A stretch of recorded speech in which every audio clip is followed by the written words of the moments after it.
network analysis. And once again, we have a resource person, Mr.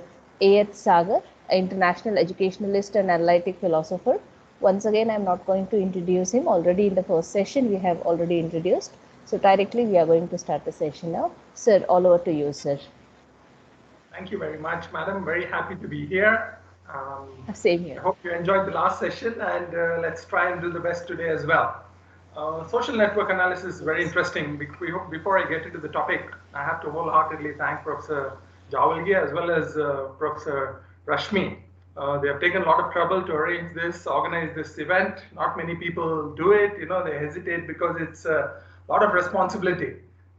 So I wholeheartedly thank you both for organizing and your whole team who have come together to organize this event. So thank you very much for having me here. I'm very happy to come be with you all. I wish, as I always say, I wish it was face to face, because for someone like me who doesn't let the audience even blink and derive energy when they laugh and have enjoyed the session, for me it's I miss that, and you're lucky that I'm not making you jump and dance. Otherwise, I would have noticed people who are uptight and very quiet, and I would have certainly made you all open up. But yeah, let's try to make the best of it. It's a very interesting topic. Social network as analysis is fantastic. At the same time, it's scary as well. It's unbelievable how much data is available at hand, and yeah, something to be,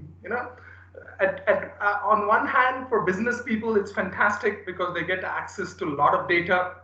They can play around with it. They can model a lot of things, all different sorts of statistical modeling they can do, which can help them market a lot of things. At the same time, for people who are using technology, as you will see, it is a bit scary as well at how much access they have. And in the end, we also have to think about the privacy issues related to data mining and the impact of it would have on people's privacy as well. That has to be seriously considered as well. So fantastic topic, new area, a lot of opportunities, a lot of hopes and prospects. As we always know, technology is a double-edged sword. It's like a hammer. You can use the hammer to construct a house or anything else as a good tool. You can also use the hammer to bash someone up. The hammer doesn't tell you how to be used. It's up to us who wield the conscience, human beings with conscience, which we believe should, with ethics, should use the tool available at hand for positive or human emancipation, to emancipate people from poverty or different sorts of things, all different shackles. As Rousseau famously said, we are born free, but in chains everywhere. Technology should use to unchain us. Technology should not be used to chain us more. Technology should give us more leisure so that we can spend more time with family, friends, take care of our health. Technology, if ends up becoming a tool only of profit, where you can make people work more for less money and make more profit, then it will be a problem. So technology should be used as a tool of emancipation, helps people, give people more time so that they can spend with the family, enjoy with their family. They get more leisure. More leisure means better health. You can take care of your health. You can have a nutritious diet. You will have time to think about all that. So you should always look at things in that perspective. Technology as a tool of emancipation. Technology not just as a tool for the heads of the institutions or the organizations to make more profit, to make people work more and gain more profit. That's not how it ought to be. More technology means work becomes easier. If work becomes easier, you should get more time to relax. That's how it ought to be. That's how it should be. Is it used in that manner is something for you to think about, to discuss. That's another topic. Technology as a tool of emancipation itself is a different topic. We can talk about it all along. But since this is a very interesting topic of social network analysis, how every click you make on a phone, or every phone call you make, or every link that you click on, maybe Facebook, Instagram, Twitter, how it is all collected, how the data is all collected by all different sorts of applications. It's very interesting that if you go into your phones, if you go into your mobile phones, and if you look up carefully, there are many apps which you don't even remember giving permission to access your data, but they do have access to your data. which is very interesting. You can anytime you can look up your phone. There'll be security, and in security aspects and privacy, if you go into and look up, there are many apps which have permission to access your photos, your data, and so many things. And you sometimes you wonder, when did I actually give permission to all this? So very interesting to think about this as well. So as I always do, I'm going to close my video now, and I'm going to present my slides and discuss with you all. Please ask good questions. I'll try my best to leave more time today so that we can have more. Last time I know there were a lot of questions and we didn't have enough time to discuss today. So I'll try my best to leave early so that you can ask questions and we can discuss about it as much as possible. Okay. Thank you very much for your patience. If there are any technological errors, I mean, if there are any hassles with the network, please bear with me, as we have to do when we are doing online sessions. Thank you very much. Let's try to have a good session.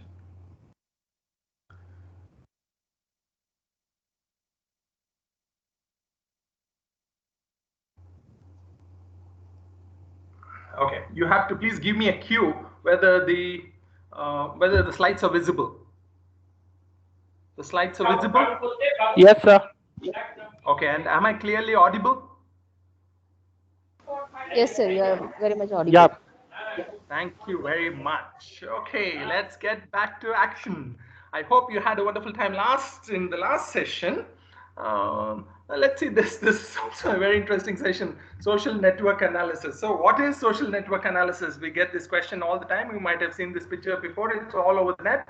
What is social network analysis? What is social network in that sense? Okay.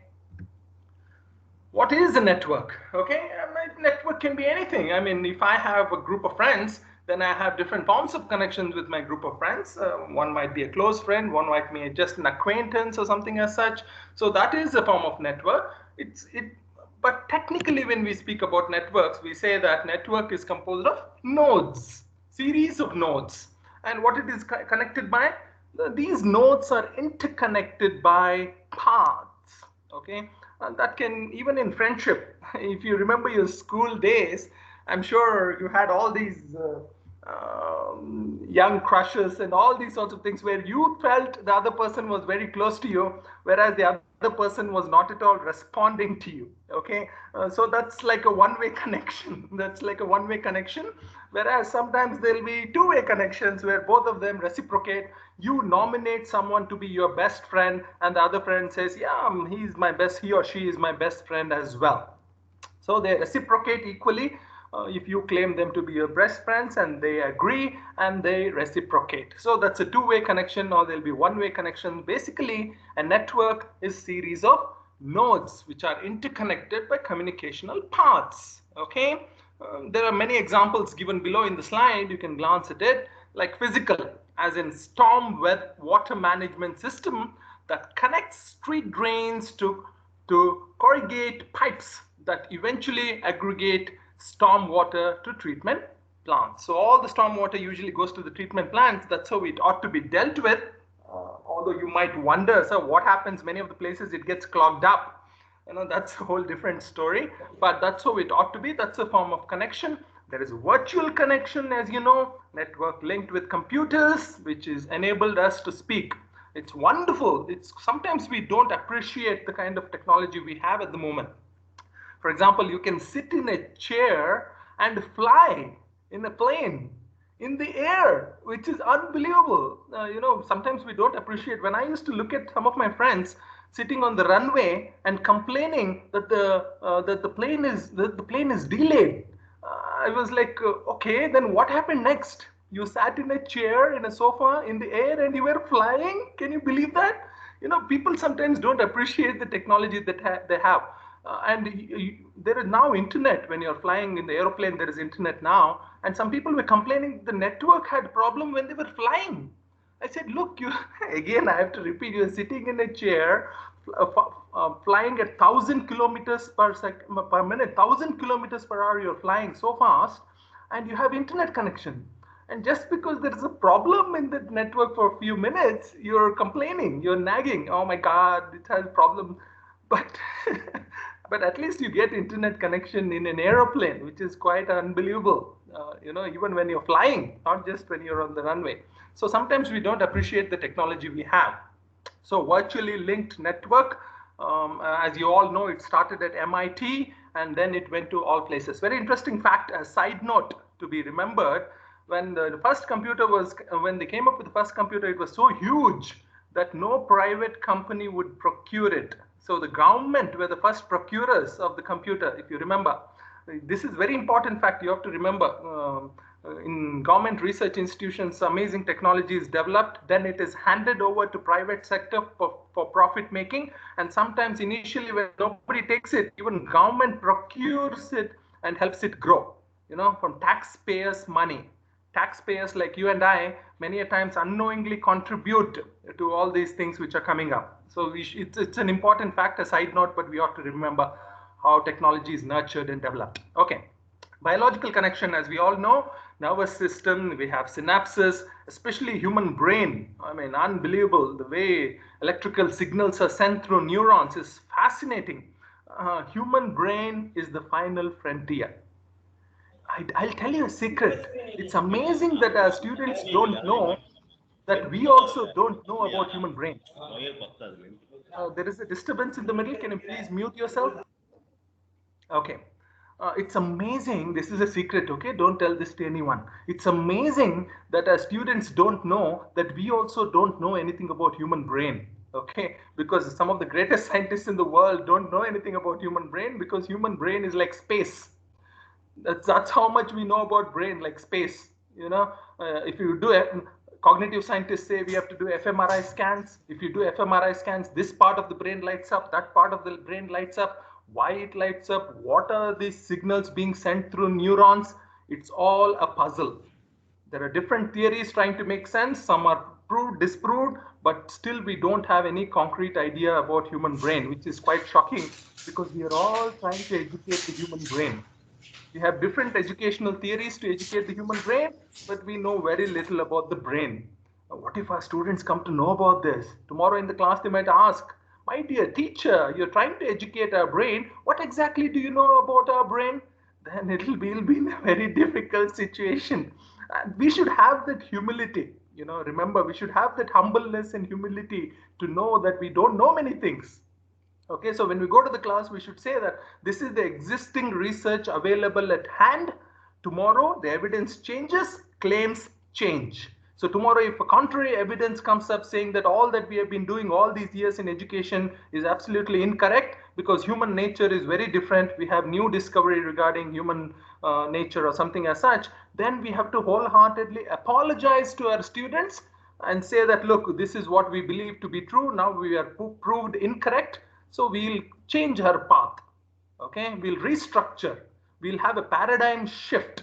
And being in science and management, we all should know that paradigm shifts have happened time and again. Okay, so we should be prepared and ready for it. Okay. I know there are a lot of side stories, but very important to understand, because it's very important to know how we came about where we are and how we came about it. It's very important to remember that. Where did it all start? Origin of this form of network study. Okay, this form of network study initially it started with graph theory, that was in 1736. Euler and Seven Bridges of Königsberg, it started from there. And then we had sociometry. Just a quick glance. Sociometry came along with Jacob Marino, Hudson Training School for Girls. That's where they introduced sociometry in 1932. So not really a new concept, but as internet came in, a lot of things joined in. But some scholars, even today, many scholars argue, internet has not made the impact that printing press had made. Gutenberg, the printing press had made. Because remember, there was no way to keep things record. You have to write everything. You have to literally write everything down to preserve it. So when printing press came, it has a huge impact. So many scholars still argue that the impact printing press made to knowledge, internet has not made yet. Very interesting, and youngsters might disagree, seniors might agree. So very interesting. You should remember these debates, which are very much alive. So things are not unilateral. Today I have brought many experiments to show you. And when I show you those experiments, I'll tell you how people think that everything they believe to be true is what everybody agrees with. Okay, because in the afternoon we are going to discuss about behavioral organizational behavior experimental methods. So very interesting experiments I have brought for you to study about, okay, which will give very good insights in our own teaching learning methodology as well as the upcoming research. Okay, so graph theory, sociometry, 1736, 1932, old theories, but multidisciplinary studies, interdisciplinary studies brought new departments into them and made it much more interesting, alive till date and running and kicking as well. So network science incorporates not just one department, as I always try to hammer it home, that just because you're in the Department of Management or Commerce, you shouldn't look down upon people from the Department of Arts, or people from Science shouldn't look down on the people of Management as well as Arts, because they are all interconnected. If you don't know what is beauty, which is studied in the Department of Aesthetics, if you don't even know what is beauty, how can you make a beautiful car?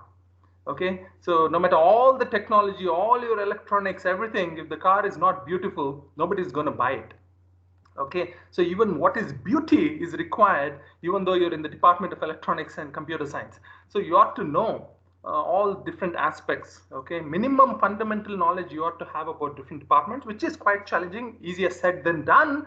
But you should not close your eyes and say that, be snobby and keep your nose up and say that, look, I'm in the Department of Commerce, I'm in the Department of Engineering, I don't speak to people in the Department of Arts. Arts are, if you don't get into anything, then you go into arts. That's incorrect. Those days are gone. So it's better we open up our mind and be much more broad-minded and accepting towards the people of different departments, because we need different perspectives. Similarly, network science has different departments in it. For example, psychological networks. So you enter into the Department of Psychology again. If as soon as you say psychology, then it incorporates. In fact, psychology is like within cognitive neurosciences and philosophy of mind. So different departments come in there. Okay. Then you have network biology, fascinating. Then social network analysis, and there comes data science and network neuroscience. See, as I was telling, cognitive neurosciences also came in over here. So where is the compartmentalization of knowledge? Just because you're into medical, many a times you feel, oh, I'm into medicine, I'm so snobby, I had 2 crores and I got into MD. but then even from someone from MA in English literature who studied linguistics will come in and give you interesting insights. Okay, so very interesting aspects. I'll make some sarcastic remarks such as these, saying that, oh, you had 2 crores, you got into medicine. But you should get the hint, because education has become so commercialized. A lot of these aspects have come in. Okay, so I'll be making such remarks. Then, what is social network? A set of, see, we discussed what is network. Now we bring in what is social network. Okay, it has set of nodes. What are nodes? I forgot to mention before. Node may be people, they may be organizations, nation states, etc. There was a very good court case in US. Okay, someone from Indian origin had put up this court case. They wanted personhood for the organization. Very interesting court case this was, because it was discussed, can an organization be considered as a person? Because group of people are involved, but where does the buck stop? Because if you see, if a human being, there is conscience, there is moral responsibility, there is conscience. But in an organization, it's a loose confederate. A lot of different people will be there. So it makes it much easier for someone to get away with things. Okay, if you commit some mistake or maybe some fraud or anything as such. So very interesting case this was. Can an organization be a person? Can it be called a person and given the rights of a person? Because person has flesh and blood. Okay, so they need certain rights. Can an organization be considered as a person? You may say that, like, group of people is different than a whole organization being considered as one person. Okay, very interesting. So here, if you see, node can be people, can be organization. So you get the hidden aspect of it, which incorporates. I know I'm nitpicking, but it is there. It is there internally. You have to remember that. So nodes can be organization, nation, state, people, so on and so forth. So a set of connection between nodes. Okay, group of friends. For example, I have some friends in England. So if you go into my social network analysis of my social media, and then you'll get very interesting graph about my friends in different parts of the world. Okay, and people of certain ideology, birds of the same feather flock together, as we tell a proverb. So people of same ideology, people of similar likes, people of similar tastes may flock together. So it's very easy to find out based on that what kind of social network you have. Okay, okay, it consists of finite set or sets of actors and relations. Okay, the presence of relational information is a critical and defining feature of social network. As I was discussing with you all, set of relational information. What is relational information? As I was mentioning before, the birds of the same feather flock together. People of same ideologies have some relation. People of similar tastes. If I like, let's say, I like some Indian street food, and people, I start a group saying that Indian Pani Puri organization, Indian Pani Puri club, where all people mention where which the best place they think to is to eat Pani Puri. Then all of them flock together, and if you open my social graph, I'll have the relational information saying that we're all. You can easily find out where exactly there are more Pani Puri lovers in India. Is it in Karnataka? Is it in Delhi? Or is it in Gujarat or Kashmir or Rajasthan? So on and so forth. So very easy to find out. I'm sure you're getting a hint how this is going to be extremely useful. A social network arises when all actors can theoretically have ties to all relevant actors. There should be some form of ties. Only then a network arises. If there are no ties, then it will be broken. There won't be a network. Okay, it's very simple. It shows how information is committed. I think that's about it. This picture, I think, gives you a better idea about how it is analyzed. So you take all different sorts of social media, all not just over the internet, all different forms, even outside, and you put them in, and then you get different forms of analysis, which you can demonstrate using a graph or different forms of visualization. Okay, you put it into a churning machine, all different sorts of statistical modeling you can do, and you get very interesting information. Okay, we discussed social network studies. Now we'll come to social network analysis. Social network analysis, just like behavioral studies, organizational behavioral studies, incorporates very similar aspects, including in communication as well over here. So you have anthropology, you have sociology, you have psychology, all these departments. It's fascinating how anthropology keeps cropping in all different departments. It's more like Aristotle, Aristotle. Any department you go, they say, oh, Aristotle is the father of the biology, Aristotle is the father of zoology, oh, Aristotle is the father of this department. I don't know how many children he had, but he's the father of so many departments. Okay, so anthropology is something similar.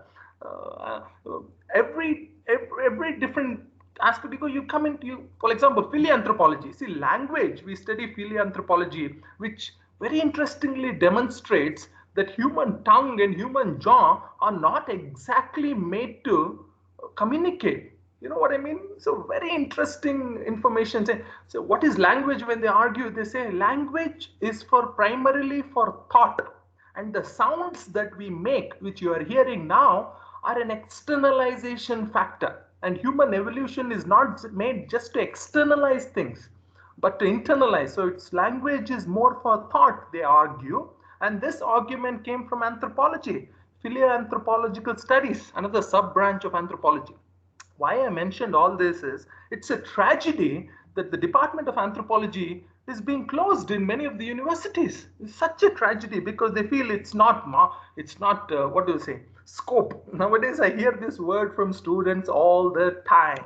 They come to you and they say, sir, which department has scope? Madam, which department has scope? Very, very interesting things. If you do wonderful research, if you do good work passionately, then you can rejuvenate, and all the departments that you work with so passionately will have scope. So instead of that, they're going and asking which department has scope. Okay, very interesting question. I can give many other examples, but it's okay for this. I hope you understand my point. Anthropology, sociology, communication, and psychology all incorporate into social network analysis. So what is this sociometry which I had mentioned earlier, which gave birth to social network analysis? What is this sociometry? Sociometry studies interpersonal relations. Society, we are not individuals. We don't live isolatedly, whether you like it or not. You may say that, sir, I love forests, I'm going to go into the forest and live alone. If you want to be left alone in forest, there should be some kind of understanding among people regarding the environment to leave the forest alone. Again, there is a form of network and there is a form of understanding among climate activists, among people who love the environment, to make such an effort. So there is some kind of connection over there as well. So the individuals, so it's not just the individuals in connection with other individuals. That's why I always say human beings are not self-centered, possessive individuals. We shouldn't be like that, and we are not like that. Free, independent human being in collaboration with other free, independent human being. That's how we talk to be. You don't have to be someone's slave, you don't have to work under someone, you don't have to be forced to, but in collaboration with someone else. Okay, just like atoms. Okay, neutrons, protons, atoms, how they're connected, interconnected. That's how it ought to be. By the way, remember, in evolutionary biology, in the beginning, we believed that human beings, you hear this term all the time. What is the term? Survival of the fittest. Can I tell you something? If you read Darwin's Origin of Species, Darwin's famous book, Charles Darwin's famous book, Origin of Species, nowhere Charles Darwin has mentioned survival of the fittest. He has never used that phrase at all. Can you believe that? But it is highlighted. Oh, evolution, survival of the fittest. So new research has come in which challenges that phrase. Not Darwin never used it anyway. It challenges the phrase which says human beings are selfish by nature, and it is because of their selfishness they provided incentive for them to grow. This has been challenged, and even at evolutionary level human beings cooperated. Without this cooperation they wouldn't have evolved. It has been demonstrated. Some research have been coming, which is very interesting. All new kinds of research are coming up which challenges this kind of idea that human beings are born selfish, they are always selfish. Those kinds of things are being challenged, which is very interesting. Contrary to Sir, many of the beliefs. Sorry to interrupt you. Yeah, please. I beg to differ with you about Charles Darwin theory. No, you can ask the question later. You want to discuss now? No. I just want to beg to differ with you that in the theory of evolution, it is very much clear that the survival of fittest by Charles Darwin. Charles Darwin never mentioned the word survival of the fittest in Origin of Species. You can read the whole book once again. What he says is they are selected. Their species are selected to thrive, not based on the fitness. Anyway, that's an interesting theory. Very good evolutionary. Please tell me. One is theory of natural selection, and the other one is theory of evolution. Yep. Go on. In theory of evolution, it is very clearly mentioned that we need to evolve and the fittest survive. The fittest of the species will survive. Darwin never used the term fittest of the species. If you give me the page number and the quote, I would be very happy to go back to it and refer once again. But yeah, please, that would be very nice. And I'm happy that you beg to differ from me. I love these kinds of dialogues and debates. It was very nice. If we would have been face to face, we could have discussed in detail regarding these things, which I find fantastic. Richard Dawkins, another evolutionary biologist, has worked on this in detail in Cambridge University. If you want, I'll give you references and you can go through it in detail again. Richard Dawkins from Cambridge University has worked on this in detail and come up with very interesting research. It will be fascinating for you to look into it. And as I said, cooperative research as well has come into it. You can look into that as well. If you want any references, I will please provide. I'll be very happy if you continually keep in touch with me, because I'll be very happy to discuss this in detail. But if you read Origin of Species, if you can present a quote where Darwin has mentioned survival of the fittest, I'll be very happy to request your apology and take back my words. But I have read Origin of Species time and again, and I've discussed with some of the greatest scientists in the world in regarding this. Darwin has never used the word survival of the fittest. Later, people who liquidated his ideas have brought in that word. Especially Milton Friedman was one of such economists who brought in that term again. Okay, anyway, we can discuss about this in detail next time. Thank you very much for discussing. Okay, social media used around the world. just a hint of how much we are using social media. Very interesting. In 1 minute, just you look at this, 4.55 billion people are using social media. They're considered to be active users of social media. Okay, HotSuite brings in this statistics, very interesting statistics. You don't have to completely agree with it. You have to look into what kind of research they have done to get this data at hand. So they claim that 4.55 billion people are active users of social media. And very interesting to see that the media users as the percentage of the global 57.6%. So you can just imagine how much data we get at hand in relation to this. And 9.9%, how annual change of the percentage they have given here, that is 9.9%, which is growing. It's not declining, it's continuously growing in total number of social media, which is expected. Okay, look at this, average amount of time per day spent using social media is 2 hours 27 minutes. Average time, okay, this is global time. And average number of platforms used each month per internet user is 6.7. Very interesting to think about all these things, fascinating. Look at this. Urban, how much of social media is used in urban sector? How much of social media is used only over the phone? How many of them use it over the desktop? All this data we have at hand, which is very interesting. And total number of social media users as a population. Okay, in India, 31%, Southern Asia, by the way. So very interesting data we have here. And look at North America, 74%, and Western Europe is almost 79% of these people are using social media. As you go down to Africa, Central Africa especially, that number decreases. When you come to South Africa, that number increases. Very interesting. This dichotomy is something to look into. Very interesting. Central America, the number declines, and when it comes to South Africa, it increases. Okay. And during COVID-19, what changes happened is also quite fascinating to look into. Okay, during COVID-19, 54% of it was they were watching movies, the streaming services, and they spent 43% more time was spent on social media during COVID-19. Okay, so yeah, something to glance at. Most used social media platforms here is Facebook, as you can imagine, around the world. Then next comes YouTube, WhatsApp, Instagram, and FB Messenger, and I don't even know some of these names. For example, QQ, very interesting. QQ and Duin also have so many users, which is interesting to look into. Okay, here, just look at this. Every 60 seconds, there are 98,000 plus tweets being sent.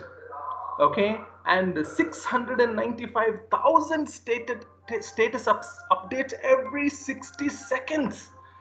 I mean, the business people must just love this, because the amount of data being put out there is kind of fascinating. 11 million instant messages sent and 698,445 Google searches and 168 million plus emails sent and 1,820 terabytes of data created every 60 seconds and 217 new mobile web users. Oh gosh, this data is just mind-boggling. Look, a minute on internet, as I was discussing before, a minute of internet in 2021, the latest data suggests that 28,000 subscribers watching, okay, 695,000 stories shared. I mean, you get the hint of where this is going. 69 million messages sent, including WhatsApp and Messenger, and 5,000 downloads in TikToks. Okay, 2 million swipes in Tinder. 2 million swipes in Tinder every minute. Okay, this is a minute. So basically, all this data is available. So naturally, the organizations are not going to let all this data waste, because imagine someone coming to your home with all these questionnaires. Someone comes to your home and says, what do you like? What do you dislike? If they start asking you questions, you would not answer. You would hesitate, or you would say, I'm busy. I can't go on answering all these questions. But here, willingly, people are giving information about their likes, their dislikes, their hopes, prospects, I mean, their aspirations, all these aspects are being put online. Even the kind of shopping that you do, as you can see, 1.6 million US dollars spent online every minute. Okay, so naturally people would love to use that information. Okay, um, all for good. Can't no, when you have data at hand, some people might use it for good, some people might use it otherwise, but this data is available, which is quite interesting. It is quite scary as well, isn't it? Scary, at least for me it is very scary that we never thought about these things this way, that all our data would be collected so easily and we would share it so willingly. Okay, number of people using social media platforms, and look at the graph, how it has increased. In 2008, very interesting how it shot up. Okay, quite fascinating, and the graph has been continuously growing up with no sign of decline. Okay, so all this data is at hand. What different kinds of data is available? You see, Facebook post versus engagement. Okay, what keeps you engaged? Influencers, first of all, when they make the small videos, short videos are becoming very popular now. People who make short videos, they keep them engaged at least 0.2%. And then you have sports teams, then you have, hey, look at this, alcohol. Okay, post related to it, very interesting, which keeps people engaged. Okay, and Instagram post versus this thing also, engagement is also very interesting. So what keeps you engaged? So they would like to collect this data. What keeps you more engaged? What you would more likely to look into? Okay, spend more time glancing at.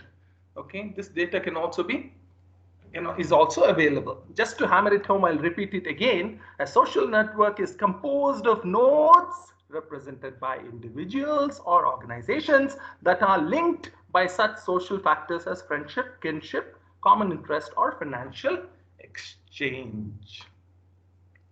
Okay, if you look at things from social network perspective, okay, there are egocentric networks defined at an individual level, and there are behavioral networks, there are organizational networks, and there are online social networks. So as you see, there are different forms of social network: personal, behavioral, organizational, and online social network.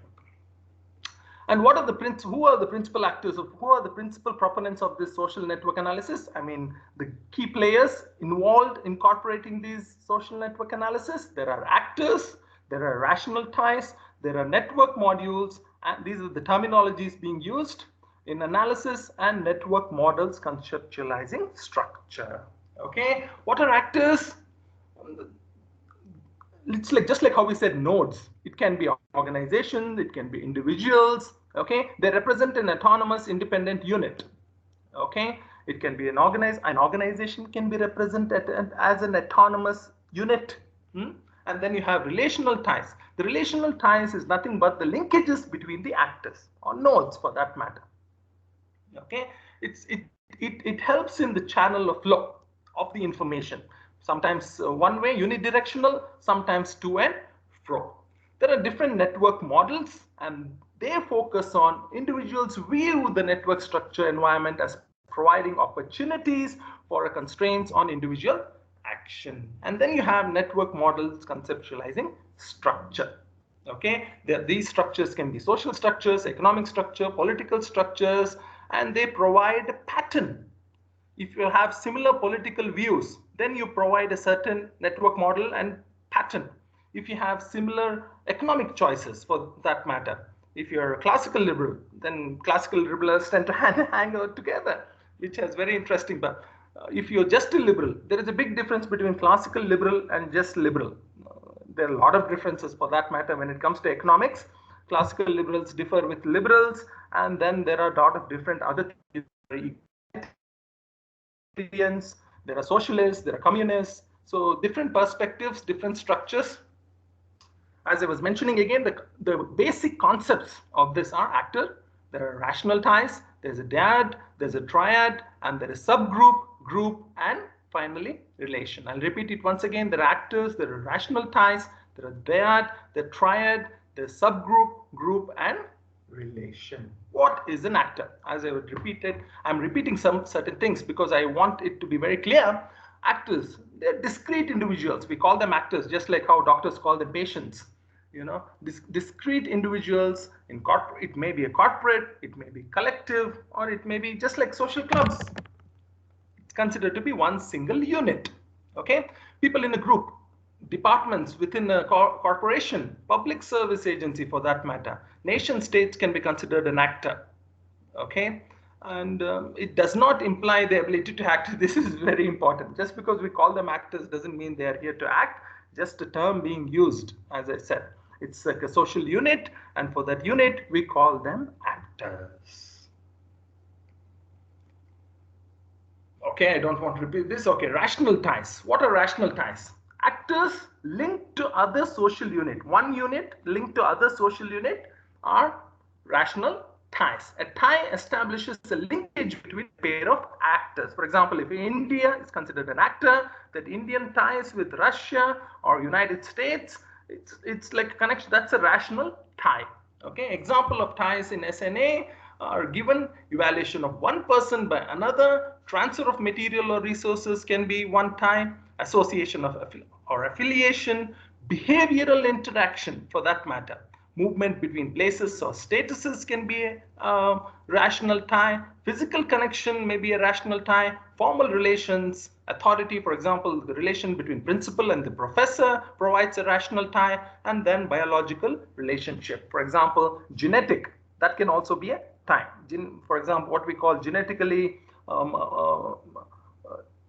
when asked to question whether human beings have genetically predetermined abilities to acquire elementary linguistic principles, we always say, yes, human beings have those abilities to acquire elementary linguistic principles. It's genetically inherited. So that form of ties may also be there. There's so many examples I think about it to which one to exactly give.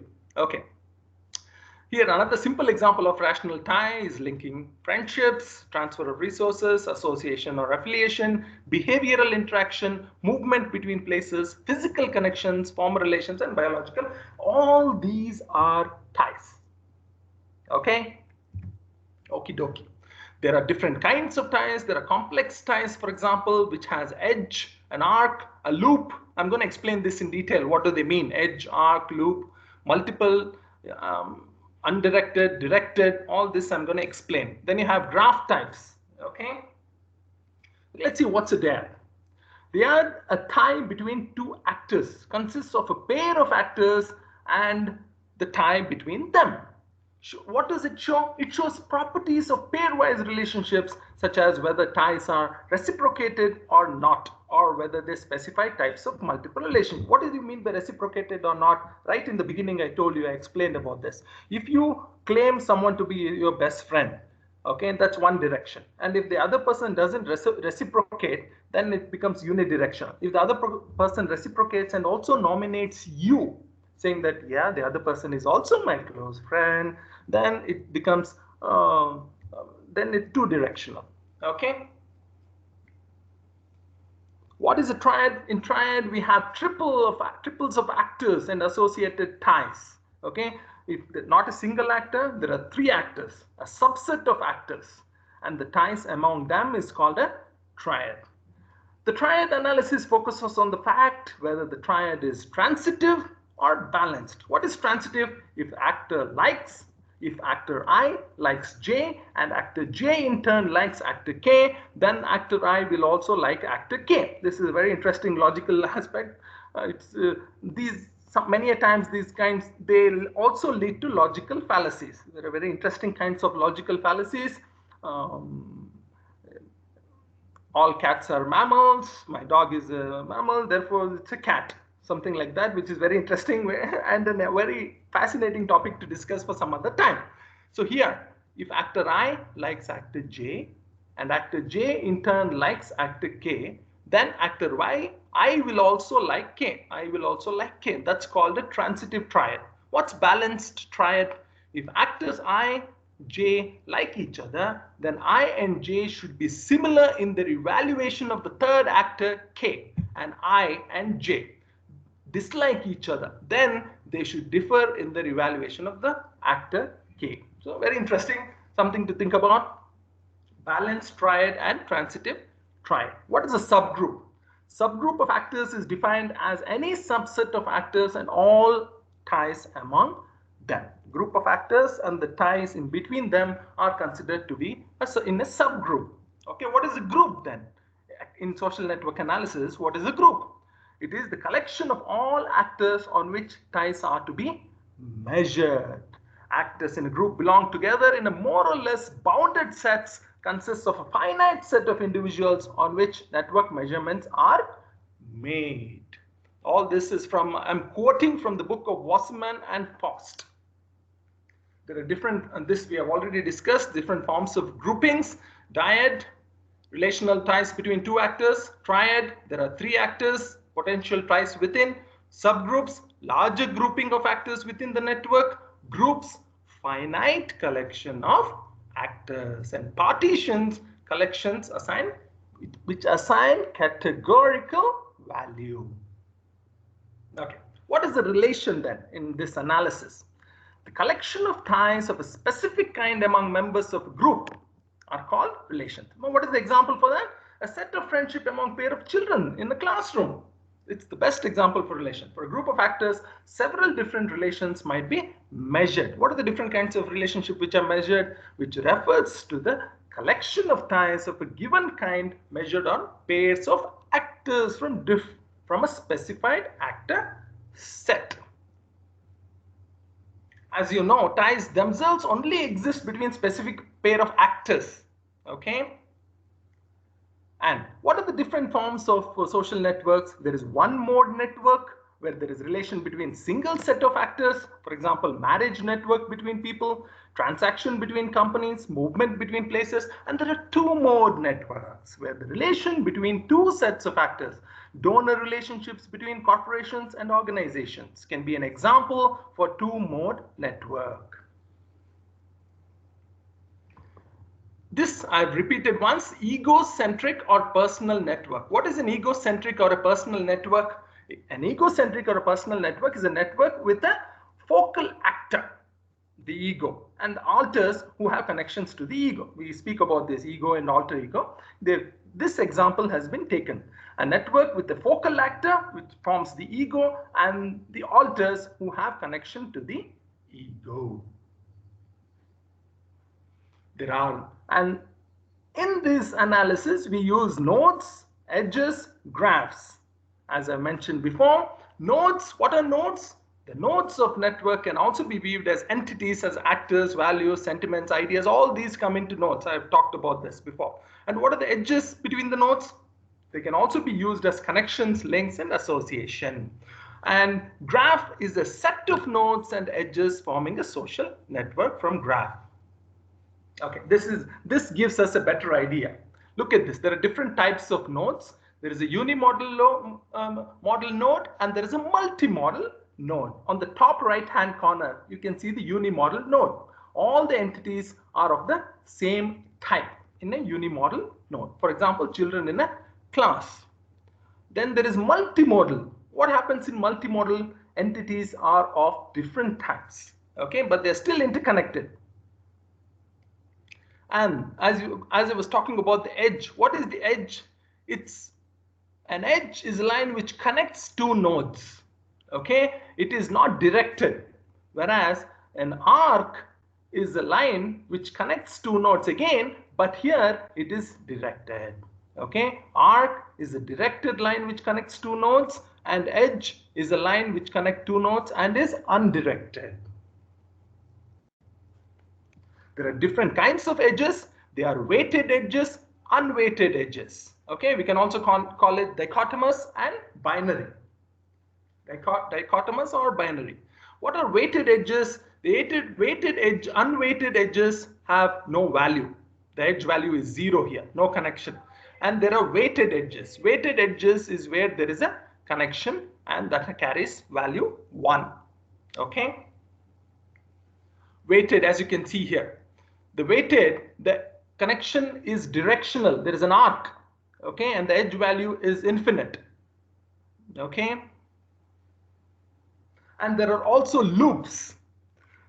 Loops, for example, if you say who's your best friend, and if you nominate your own self, saying that look, I don't have any best friends, I am my own best friend, and then that is the loop.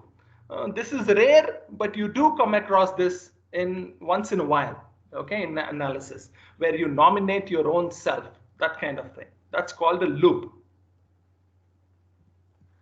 Okay, I'll just repeat this once again so that it's even better. See, node, the individuals in the populations are nodes. You can see the individuals here. What are the edges? Edges are connecting the nodes that are associated, and they have interacted in one way or another. For example, E has interacted with G. Okay, they can be weighted or unweighted edges, as we have discussed. And the third one is the component. Component is a section of network that is disconnected from any other section. The yellow nodes from a separate component in this network. For example, this, they are no way in connected with blue and green. Okay, so they form a separate component. Okay, and the four, community module. Here you can see a set of nodes more densely connected internally than to external nodes. They have more dense internal connections, so they form a community. Okay.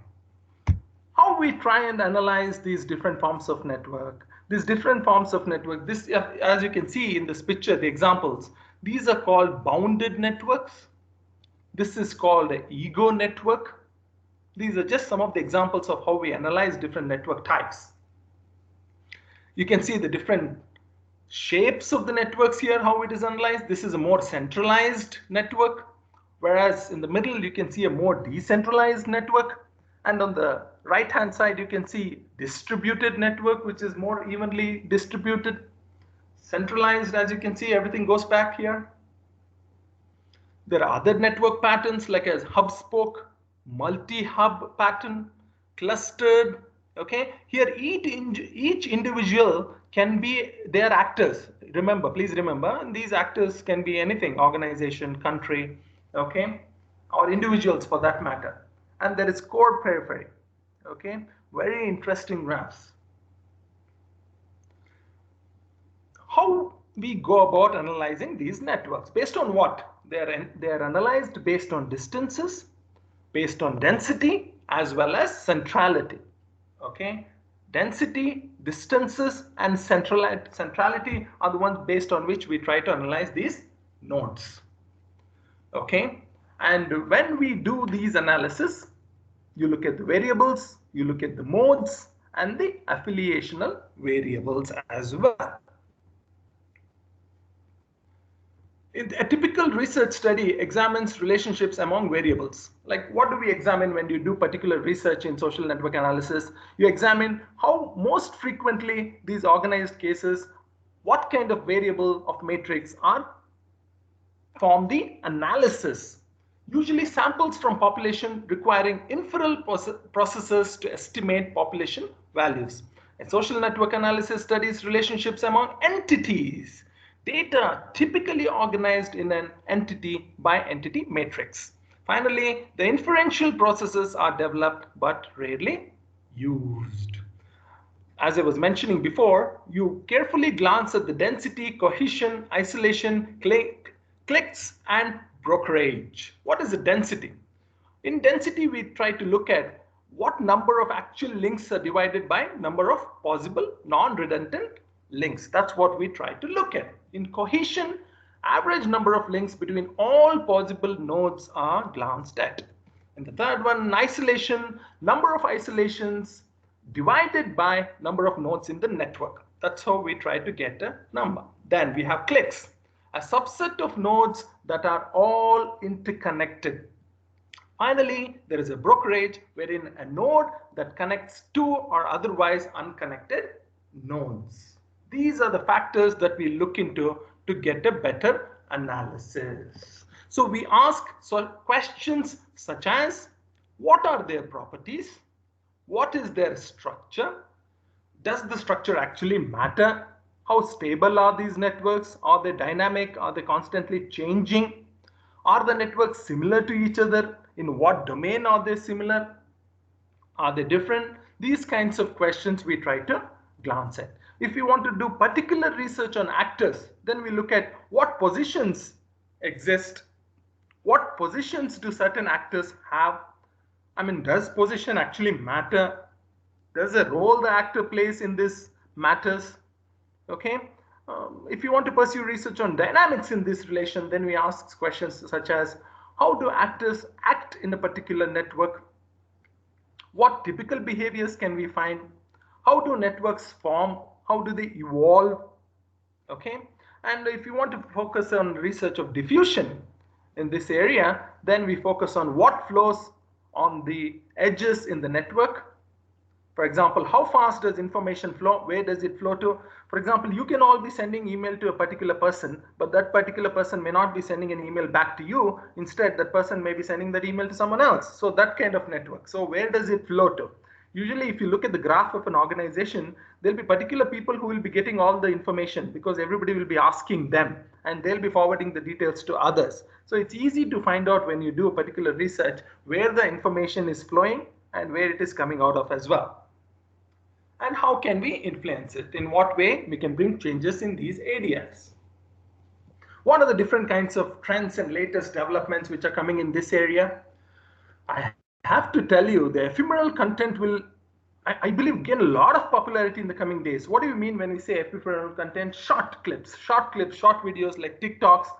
I mean, it is predicted that by 2020 to 2023, they'll be the major source because people have such short attention span nowadays that they don't have enough patience to look at the long videos.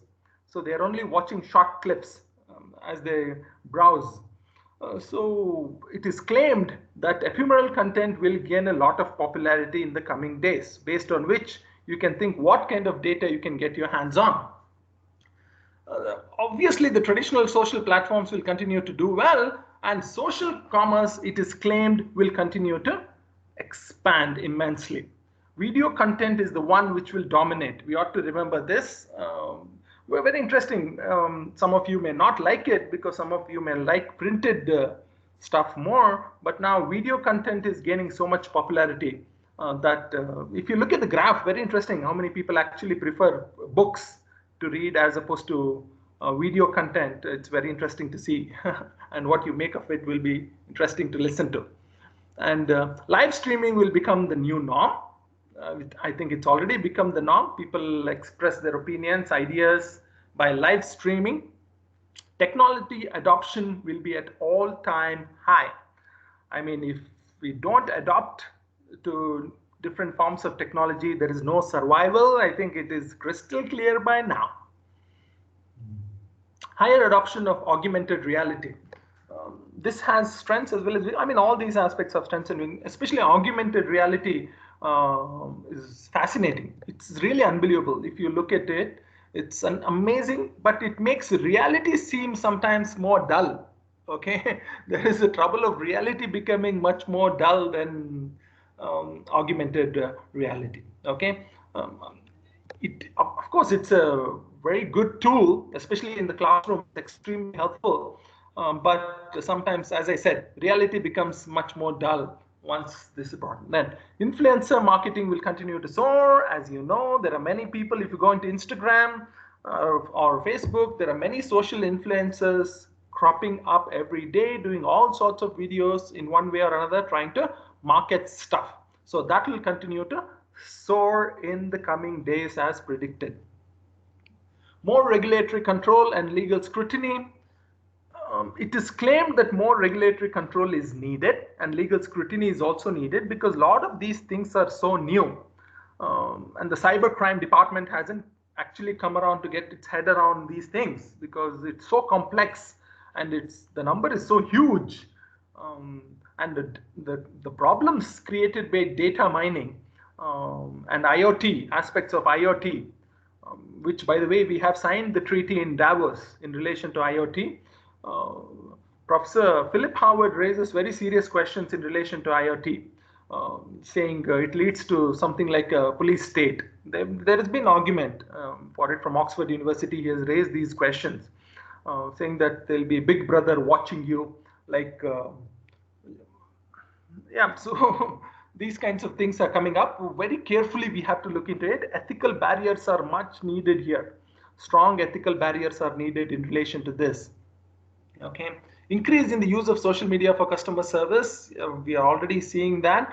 Many a times when I don't get a proper response from the person regarding my car, I usually write something in social media and I get a response right away, which is very interesting. Okay, so social media to satisfy customer service would increase in the future.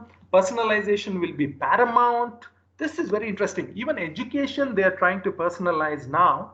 But as you know, it will only be available to affluent people. If you want to personalize education for population like India, it will be a big challenge because the population is so huge. Each and everyone's needs and requirements to be tailored. Actually, that's how it ought to be. In progressive schools, each and everyone's requirements are tailor-made because we can't fit everyone into the same shirt. So, but because it's a mass education, because the population is so huge, we are just generally giving the same education to all the students in the class. Whereas scaffolding and all these things are coming in, it's not enough. I mean, if the strength of the class is 50, 80, 90, then scaffolding would be a very difficult task for a teacher. Okay, so you can think about it. User-generated content will continue to be very popular. Local targeting will become more prevalent. More brands will incorporate, very interesting, local targeting will become more prevalent. More brands will incorporate social listening into their strategy. This is a must. Why will more brands incorporate social listening? Because it will give them a lot of data and insights. What will they do? More brands will incorporate social listening because it will give them a lot of data and insights. If they listen to the data of what people like and what they don't like, it will make a big difference. See, I'll tell you something. Public relations industry is the most booming industry in the world now. Okay, in the past they used to sell products like Boost. By Sachin Tendulkar used to come and say Boost is the secret of my energy, and things used to go, things used to work. Now human beings have become the products. For example, US President Obama, ex-US President Obama used public relations industry so powerfully. The amazing slogans came in, like yes we can. All these slogans were brought in. So public relations industry went so far as to find out which color tie is preferred by the citizens, how much, it's shocking that they even went as far as to find out how much polish the presidential candidate should have. How much polish? If too much, the shoe is polished too much, then which percentage of the population doesn't like? If the shoe is not at all polished, then which percent of the population doesn't like? What is the exact amount of polish his shoe has to be applied? That's how much they got into details. So for example, if a president is standing and delivering a speech, who should be the people at the back? Which community? How they should represent all different communities in country. That's how carefully they look into. Okay, so public relations industry is one of the most booming industry now. We should remember that. They use cognitive sciences, psychology, and all these different aspects to generate one particular advertisement. Okay, so we have to be thinking about that as well. I'll give you an example in relation to that. They created so much insecurity regarding our complexion that Fair and Lovely sold more. Fair and Lovely products were sold more in India than in Africa. Okay, that's something for you to think about. They sold more Fair and Lovelies in India by creating insecurity about our complexion than it was sold in Africa. Okay, so think about it. How much insecurity they might have created regarding our complexion. The rise of social media communities, it's already happening. I think it's happened in a certain sense.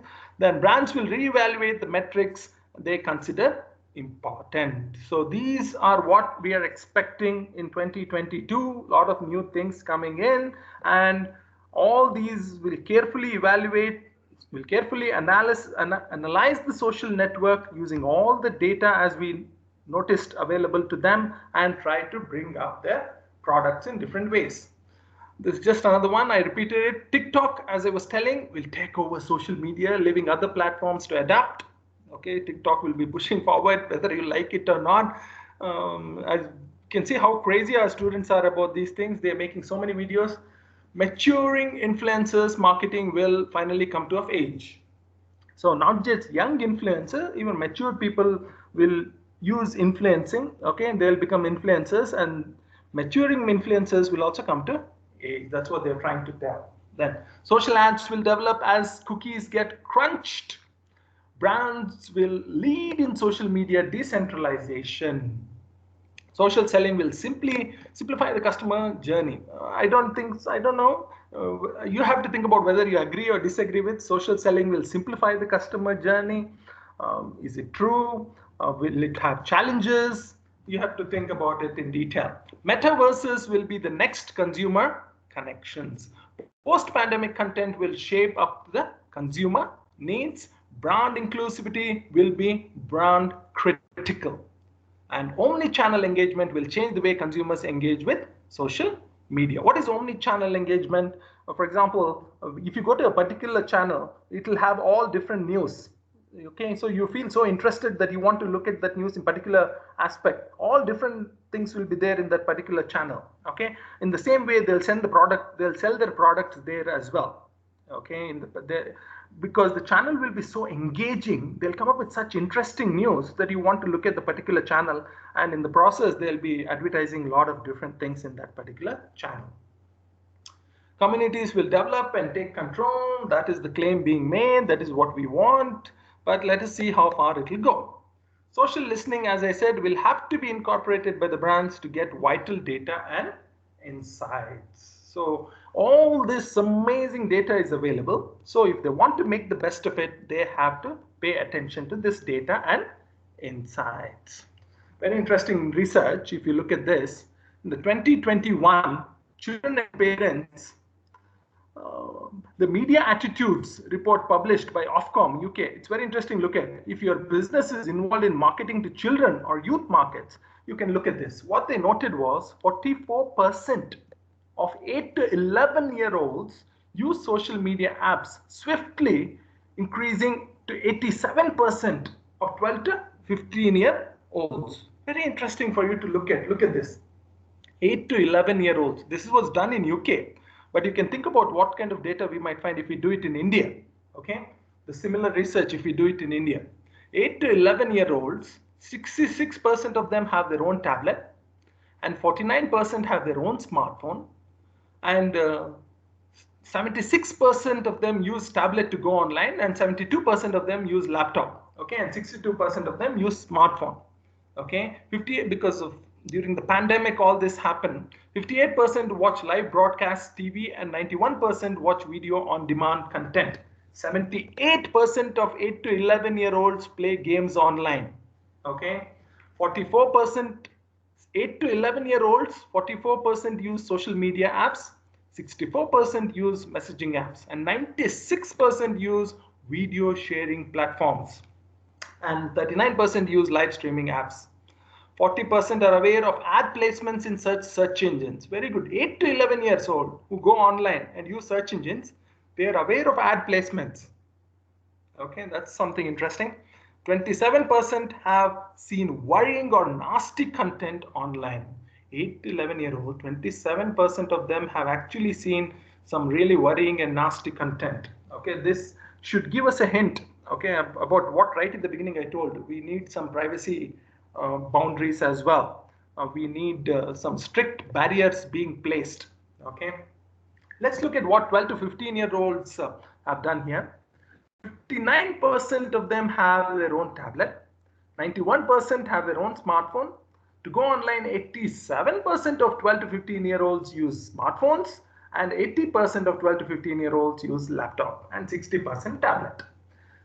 And 61% of them watch live broadcasts. Very interesting. Look, 80% of them play games online. 12 to 15-year-olds in the UK, 80% of them play games online. 87% use social media, and 91% use messaging apps, and 99% use video sharing platforms. And finally, 31% have seen worrying or nasty content online. Look at this comparison. 49% are aware of placements of ads in search engines. You hear on just 40%. So even at 8 to 11-year-old, they're already aware of ad placements in search engines. 8 to 11-year-old. That means almost fourth standard, third and fourth standard. Okay, very interesting. As I was mentioning about this before, Serious ethical issues will be raised in regarding this. People generally are unaware that their personal information is being collected. Many people will not know that their personal information is collected in this manner. So what happens when they do it? Unknowingly, they'll be giving all their personal data which they would otherwise be not. Okay, do not know what use their data will be put, or that the data will be manipulated, how it will be used, for what it will be used, because you have not provided consent, because you don't know. Obviously it will be worrying for you how your data will be used. So do not consent to such collecting or using of their data. Many of them, if they knew how their data would be used, perhaps they would not give consent, because many a times when you enter an app, sometimes they ask permission and you allow, because many of it will be written in very small letters and you hardly go through the terms and conditions. When you download an app, there'll be such a long terms and conditions and contract. Many of us will just tick and go forward. Okay, so we do not know.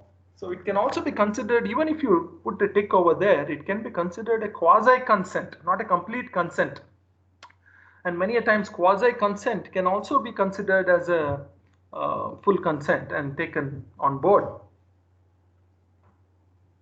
Okay, what are the kinds of privacy concerns we can get from this form of collection?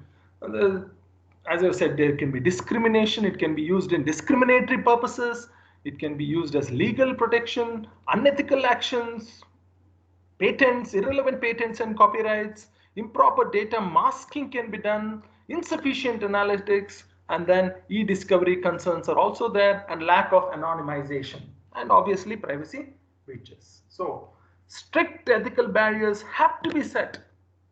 It is very scary. Strict ethical barriers have to be put into place to protect people data, to safeguard people from data mining. So we need, I think, critical thinking skills are exclusive and it's essential.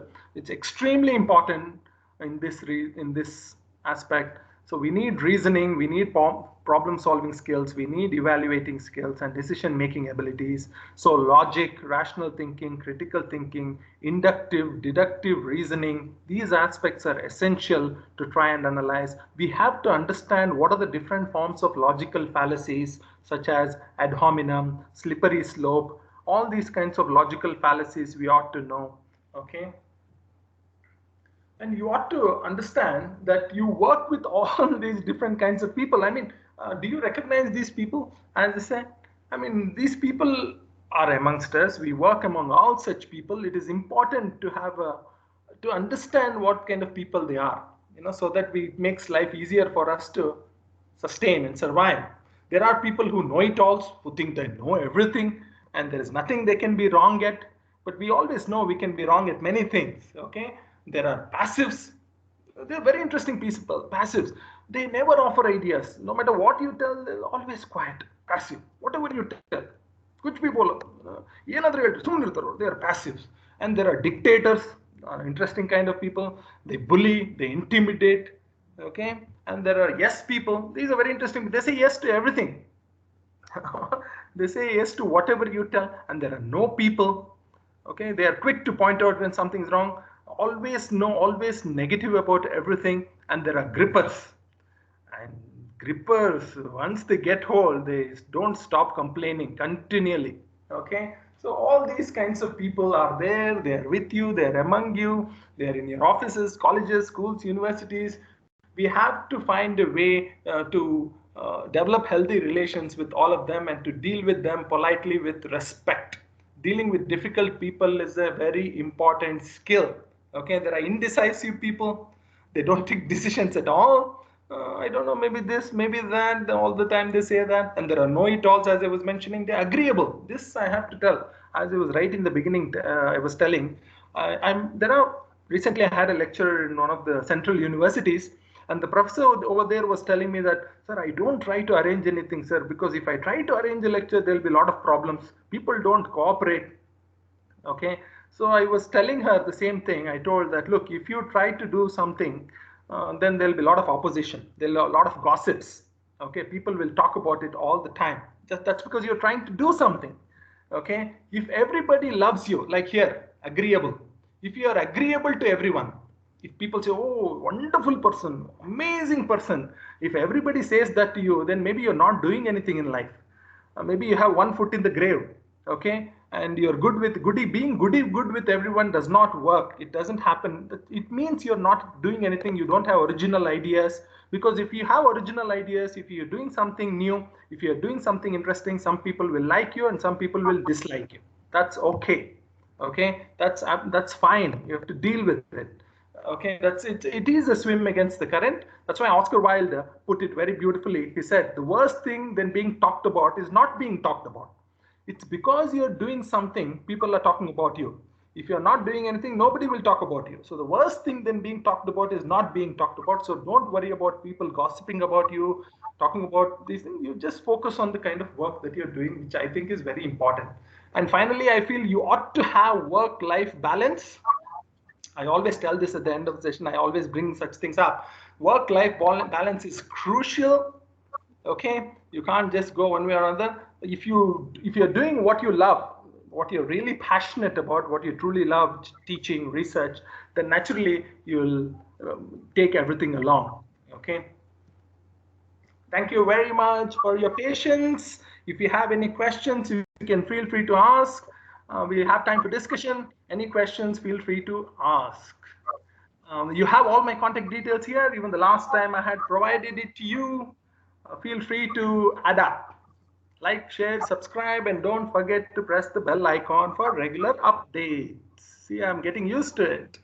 Okay, thank you very much. If you have any questions, please fire away. You feel free to arrange lectures in your school, colleges, universities, whichever department you may be. Feel free to Good arrange morning, it. I'll sir. be Good very morning, sir. happy to come along. Hello, good morning, sir. Yeah, please tell me, ma'am.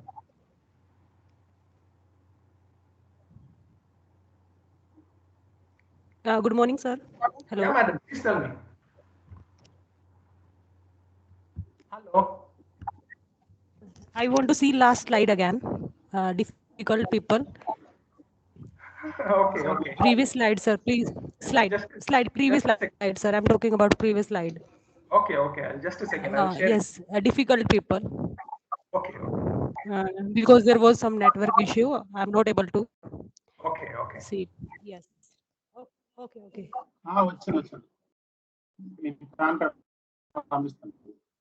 Just give me a second.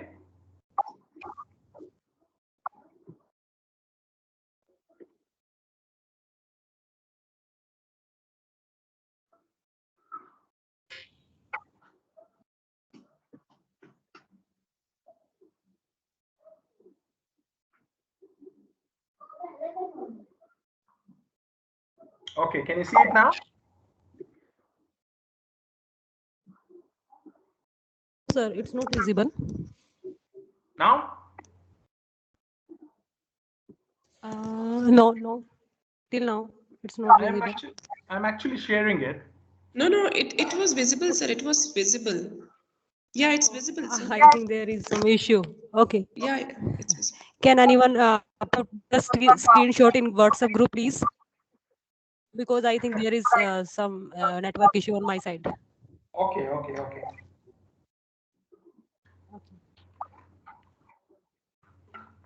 Yeah, clear, ma'am. It's the aggressive people. It's very difficult. The aggressive and the negativists are very difficult to deal with. So a lot of patience. I think patience is the mother of all the virtues. Especially in teaching, we need enormous amount of patience to deal with it. Because you see, if there is no healthy working environment, then all your productivity goes haywire. So we need a very healthy working environment. Otherwise, your productivity will be crushed, because a lot of office politics will start, a lot of staff room politics will start. You'll form groups and you'll be focusing on how to attack each other, how to demean each other and look down upon each other and gossip about other people's personal lives, which is quite shocking. I have a lot of activities in relation to this to demonstrate and show what is the impact which happens when you have these kinds of things in the staff room. And at the end of the day, students will be sufferers. I'll tell you an example. When I was in school, because I was a sports person and everything, I was very active. I understood very clearly which teacher dislikes which the teacher. So I played the game so well that pitching them against each other. So students are also very intelligent. If there are two teachers who dislike each other, students will understand it and use it for the best. And they won't know that they are harming their own self. And students' ideas will go towards that direction. We don't want that to happen. So dealing with difficult people, these things are important skills, along with all the technical skills, especially critical thinking, logical thinking, understanding inductive, deductive reasoning, and logical fallacies. As I said, ad hominem is instead of attacking people's ideas and opinions, disagreeing with them and attacking them when they attack personally, that's called ad hominem. So such things should be avoided and kept professional so that it will go a very long way. I think these skills are extremely important. In fact, I would say that these are like 60 to 75% more important, and the rest is left because there'll be a lot of communication gaps, there'll be a lot of misunderstandings creeping in. So it's important for you to have these skills, and it all starts with patience. Patience is the mother of all the virtues. You should have enormous amount of patience. If you lose your patience, then all your critical thinking skills, logical thinking skills will go haywire. Okay, I've learned it hard way, so that's why I'm discussing with you regarding all these things. Okay, yeah, if there is anything else, please ask. Thank you, sir. Hello. Thank you very much. So participants, if any questions are there, please ask. Or else we will wind up the session over here. Hello. Yeah, please. Good morning, sir. Yeah, madam. Yes, ma'am. Shilpa Kulkarni here. Yeah, please tell me, madam. It was very, a nice session. I got many inputs about it. Okay. Talking about your last slide, sir, that is about work-life balance. Okay. Actually, I'm doing research on this topic, so I just need some input from your side. Mm-hmm. During this pandemic, last 2 years, working ladies, they have suffered a lot, who are balancing their work and as well as their personal life.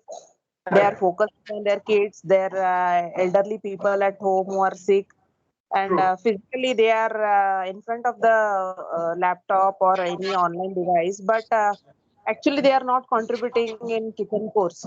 Yeah, yeah.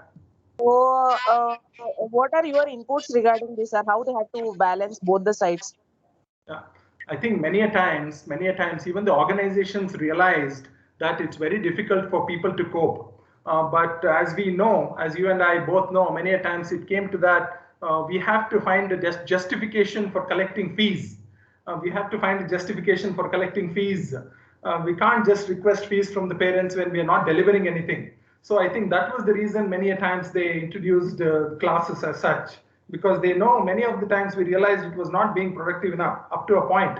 And once people got hold of it, and once they got a better grip over the online sessions, things started rolling. But till then, it was extremely difficult. But as you said, especially for women, it's been an extremely difficult time because at home they have to manage all the household work. At the same time, I have to say, they are not getting any cooperation from their partners, has been very sad as well. So they have faced enormous difficulties in this situation. So what I always say is, there has to be partnership at home as well. You have to delegate. You can't do everything by yourself. I know many a times you'll be perfectionist, you'll expect things your way, you'll expect things to be kept in a particular place, you'll expect things done exactly the way you want, but these are difficult times. In these difficult times, you have to delegate, either, no matter how it is being done, either to your children or to your husband or to your partner or to your one or the other. You have to delegate, otherwise it will become extremely difficult to sustain. You can't have everything on your head, then you'll go into depression of all different forms, and we don't want that to happen. So try as much as possible Exactly. to delegate, try as much as possible, and tolerate if it is not as perfect as you do it. As women always do it, they do it well, much better, I feel, than men. So when you do things, it's okay if things are not perfect, because these are difficult times, these are strange times. To accept it, delegate the responsibility. If it is not as good as you do it, it's all right, but at least it's done. Instead of doing this, if you take it up all on your head and saying that, oh, If I delegate it to That you, is it won't what work. we have to be decentralized sometime. Yes, But exactly. you say women are perfectionists compared to men. I agree. I agree. I We agree. are asking ladies all the time. We concentrate on all the course, and as well as we succeed perfectly in Correct. all the course at a time. And that But is how we can expect from men. that's why good players being good coach is challenging. Coach is the one who gets other players to do it. Okay, Yeah. playing is much easier than being a coach who has to inspire other people to do it the way you want it. Okay, Correct. so which is very difficult. So ನೀವು ಹೇಳ್ಬೋದು ನೀವು ನಿಮಗೆ ಹೇಳೋದಕ್ಕಿಂತ ನಾನು ಮಾಡೋದೇ better. ನೀವು ಎರಡೆರಡು ಕೆಲಸ ಮಾಡ್ತೀನಿ, ಎರಡೆರಡು ಕೆಲಸ ಆಗುತ್ತೆ. You may feel like that, but it's inevitable.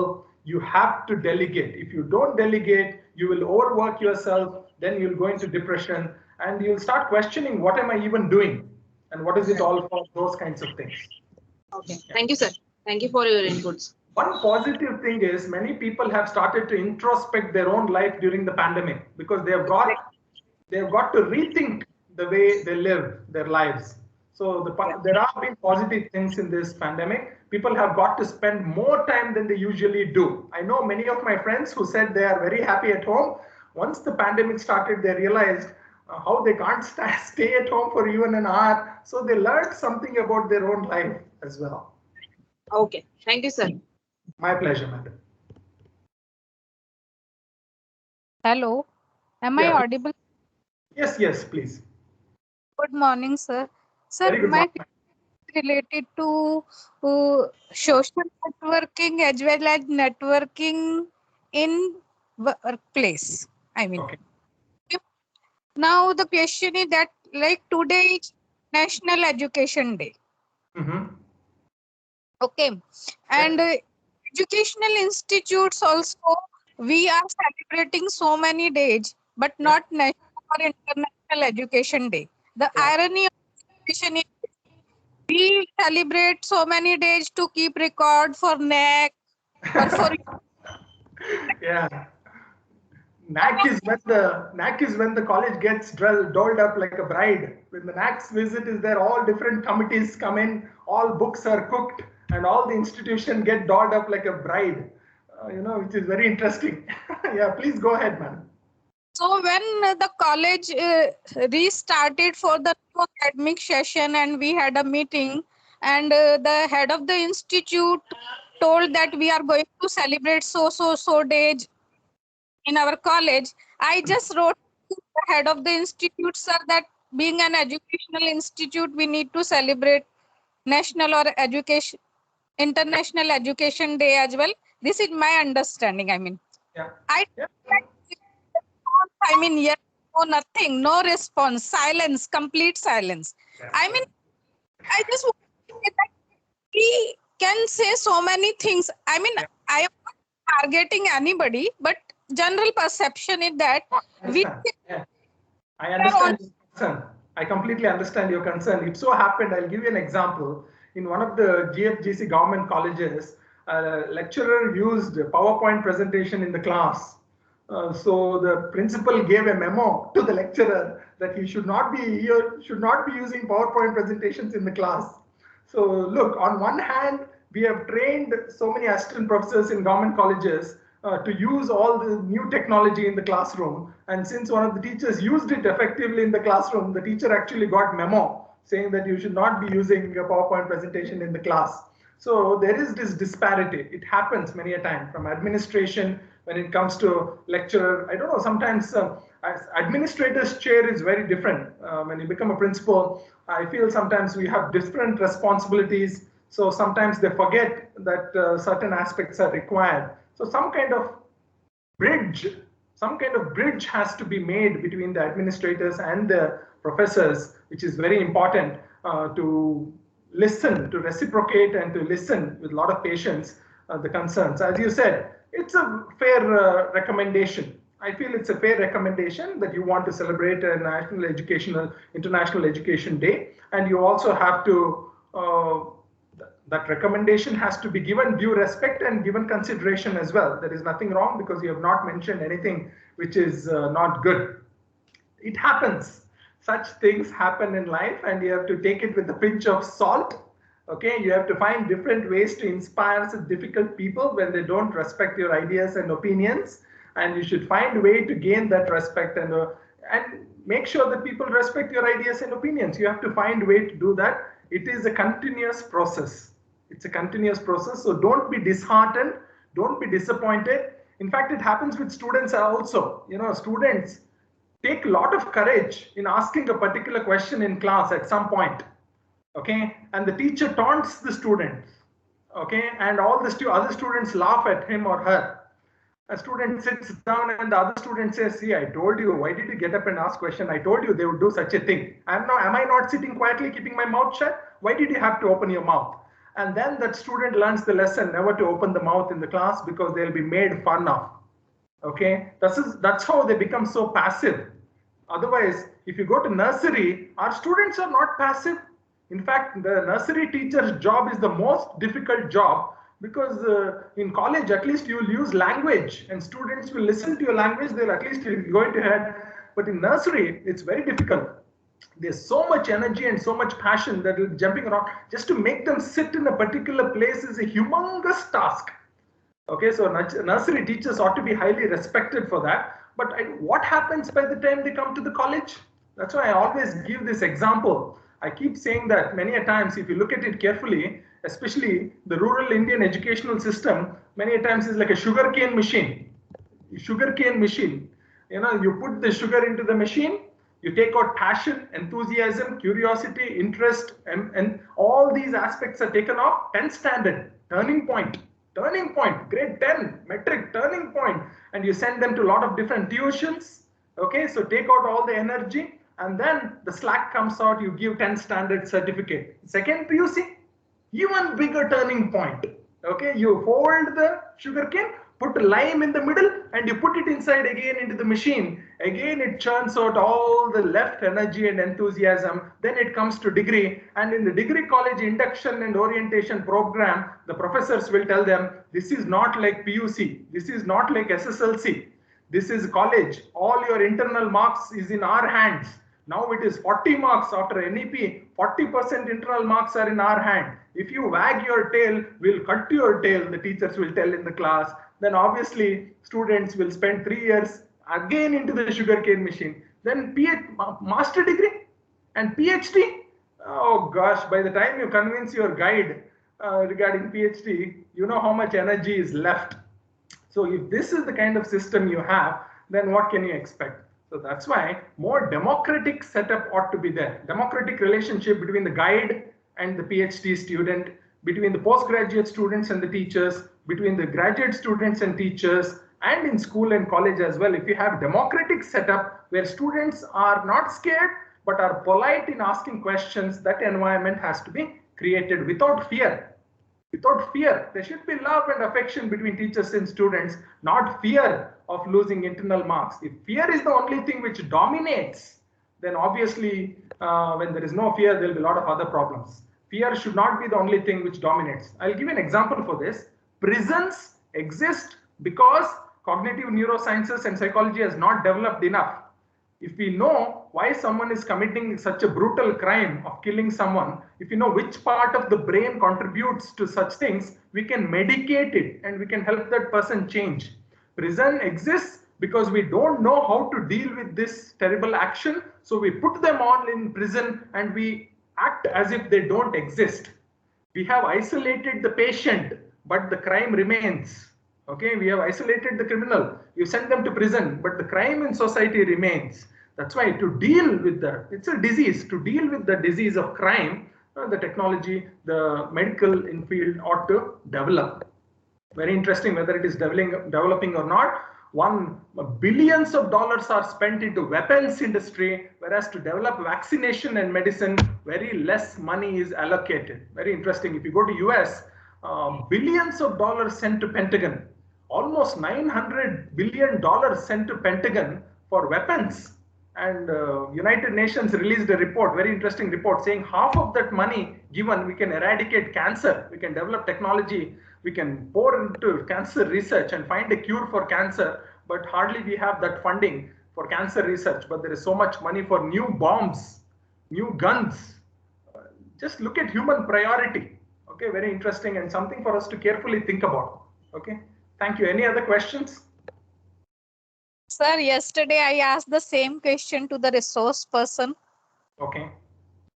Is what you are talking about crime and all, how to bring reformative attitude among the criminals. I asked the same question. I mean, okay, very interesting. That's nice. I mean, criminals are born out of situation, circumstances, and psychological problems. Okay, so they are like patients. They have to be dealt with carefully. But since the number of population is so huge, if you look at the way Norway and is dealing with prisoners, it's very interesting. There are no walls. Prisoners are free to leave, but they want to be reformed. They are there to be reformed. Okay, so prisons without walls. So they get educated there, they get truly educated, they come into the society and they start to lead a normal life. So because the population is less there and the environment is more social awareness is more, they have created such a system. Maybe we can also do that in the future. Very interesting. You look into Norway prison systems. Very interesting. If you're interested, you can look into it. Very good research on that. thank you, sir. You. Any other questions, please?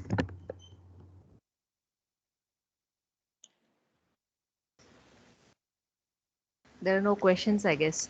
So thank you very much, sir. We appreciate the time you took for this FTP, and the session was very interesting and informative as well.